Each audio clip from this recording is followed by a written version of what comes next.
Hi, so this is the first day back after parliamentary recess. We've got a virtual parliament that's been established where all of the question times will be done virtually, which means that it feels slightly odd, but it is good in one sense because it does mean that as the MP I've got more channels to be able to raise issues with ministers which my constituents contact me about.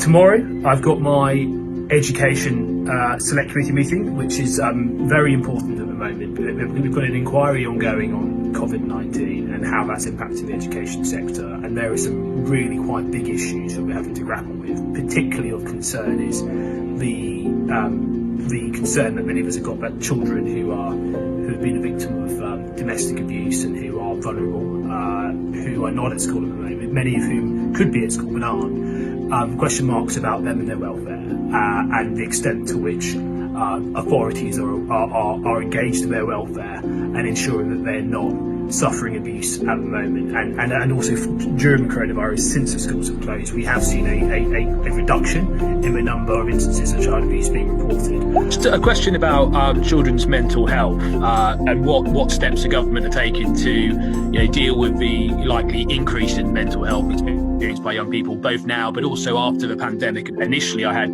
casework where I had key workers who were constituents who were struggling to get their children into the school, and it's gone completely the other way now. So it does seem as though the government need to take stock of this and potentially look at consider making it a requirement that all vulnerable children should be at school. It does seem over the last week that we may well have gone beyond the peak of the coronavirus, and any loss of life is devastating, but it does look that over the last few weeks we've seen a slight decline in the death toll. And if that is the case, and that continues to be the case, then it might get to a stage fairly soon where the government have confidence that we are beyond the peak, and maybe at that point they can begin to set out more clarity with regards to any potential end to the lockdown. But I just wanted to send a quick message to say that I'm kind of back in Parliament, but I'm kind of not. It's virtual, but I can at least still ask questions on your behalf, which is a good step forward. Please, as always, get in contact with me via email if you've got anything I can help with. Please do it via email, because it's very difficult for me and my team to carry out casework via social media. So best to send me an email if you can. Thank you very much.